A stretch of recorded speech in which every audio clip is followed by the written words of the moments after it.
राज्यसभा चुनाव की तारीख नजदीक है और अब सियासत अपने पूरे रंग में है। नेशनल कॉन्फ्रेंस के बाद बीजेपी ने भी अपने उम्मीदवारों का ऐलान कर दिया है। वहीं कांग्रेस अब भी दिल्ली हाईकमान के फैसले का इंतजार कर रही है। अब देखना होगा कि 24 अक्टूबर को ऊपरी सदन के मैदान में किसकी चाल चलेगी भारी। ये खास रिपोर्ट देखिए।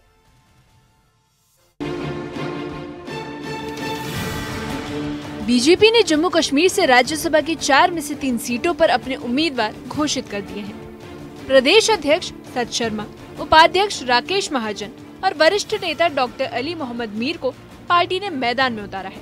पार्टी के नेता सुनील शर्मा ने बताया कि 13 अक्टूबर नामांकन का आखिरी दिन है और तीनों उम्मीदवार नामांकन दाखिल करेंगे। इस चुनाव के लिए चूंकि कल अंतिम डेट है, लास्ट डेट है नॉमिनेशन फाइल करने के लिए, और तीनों प्रत्याशियों के लिए प्रपोजर्स भी एमएलए चाहिए, उसके लिए भी ये बैठक इंपॉर्टेंट है।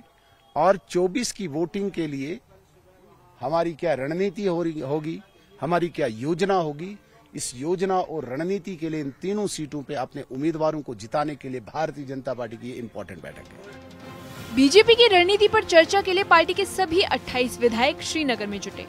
नेता प्रतिपक्ष सुनील शर्मा ने बताया कि चुनाव से पहले पार्टी की रणनीति को मजबूत बनाने और एकजुटता दिखाने पर जोर दिया जा रहा है। उनका कहना है कि 24 अक्टूबर को होने वाले राज्यसभा चुनाव में पार्टी पूरी ताकत से मैदान में उतरेगी। इस मीटिंग में उम्मीदवारों के प्रचार अभियान और वोट मैनेजमेंट पर भी चर्चा हुई।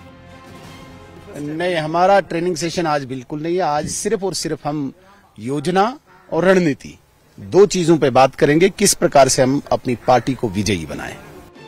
उधर नेशनल कॉन्फ्रेंस ने बीजेपी पर निशाना साधा है। वरिष्ठ नेता शेख बशीर ने कहा कि बीजेपी राज्यसभा चुनाव जीतने के लिए हॉर्स ट्रेडिंग यानी विधायकों की खरीद फरोख्त का सहारा ले सकती है।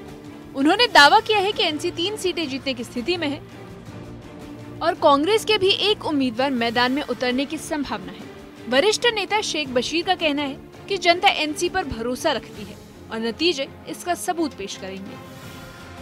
हमारे पास 41 हैं, एनसी के पास, कांग्रेस के पास 6 हैं और इसी तरह पीडीपी या सजाद लोन, अब मालूम है सजाद लोन कौन है, कैसे है, ये कहने की बात नहीं है, सबको मालूम है। उस हिसाब से 3 सीटें हम क्लियरली ले सकते हैं। 4थी सीट के ऊपर मुकाबला करेंगे। बीजेपी को हक है, बीजेपी का स्टाइल रहा है खरीदना, तो अब देखते हैं कि किस तरह खरीदते हैं, ये वक्त बताएगा। हम हमेशा तैयार रहते हैं उसके लिए। ये कौन दुनिया जानती है कि वो खरीदो फरोख्त में मशहूर है। मुझे लगता है 1 आध दिन में लग जाए, क्योंकि अब नेशनल लेवल की पार्टी है, वो करेंगे, वो तो उनका काम है। जहाँ तक नेशनल कॉन्फ्रेंस का ताल्लुक है, उन्होंने अपनी सीटें अनाउंस कर दी हैं, उसके मुताबिक चुनाव लड़ेंगे। वहीं कांग्रेस की तरफ से भी हलचल तेज है। पार्टी के विधायक निजामुद्दीन भट्ट ने कहा कि कांग्रेस भवन में जल्द ही अहम बैठक होगी, जिसमें राज्यसभा चुनाव को लेकर रणनीति तय की जाएगी। उन्होंने साफ कर दिया है कि अंतिम फैसला दिल्ली हाईकमान ही करेगा। अखबारों में जो कुछ आता है उससे परे आज प्रेसिडेंट साहब ने, प्रदेश कांग्रेस के चीफ ने मीटिंग बुलाई हुई है। उसमें 2 चीजों की होगी समीक्षा। एक ये कि सूरत हाल क्या है और किस तरीके का फैसला हमको लेना पड़ेगा। हमारा इनपुट प्रेसिडेंट साहब हासिल करेंगे और वहाँ हाईकमांड से भी जो आदेश होगा उसका पालन होगा। वही करने के लिए।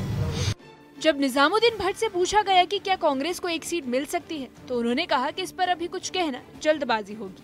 उन्होंने ये भी कहा कि नगरोटा सीट पर अभी कोई फैसला नहीं हुआ है और कांग्रेस सभी विकल्प खुले रखे हुए है, यानी अभी तक समीकरण पूरी तरह से तय नहीं हो पाए हैं। सेटिस्फेक्शन और डिससेटिस्फेक्शन का क्वेश्चन है ही नहीं, क्योंकि अभी फाइनल कॉल लिया ही नहीं गया है। हम क्यों कहेंगे is this A dissatisfied call और सेटिस्फाइड कॉल। देखिए, कोई भी बात अभी तक स्पष्ट नहीं है जब तक ना पूरा डिस्कशन मुकम्मल होगा और फाइनल कॉल लिया जाएगा with the consent and approval of high command.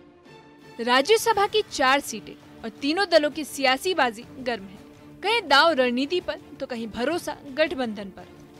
अब सबकी निगाहें 24 अक्टूबर पर टिकी है, जब तय होगा कि सत्ता के गलियारों से ऊपरी सदन तक किसका सफर होगा आसान और किसकी राह होगी कठिन। Bureau report, news 18।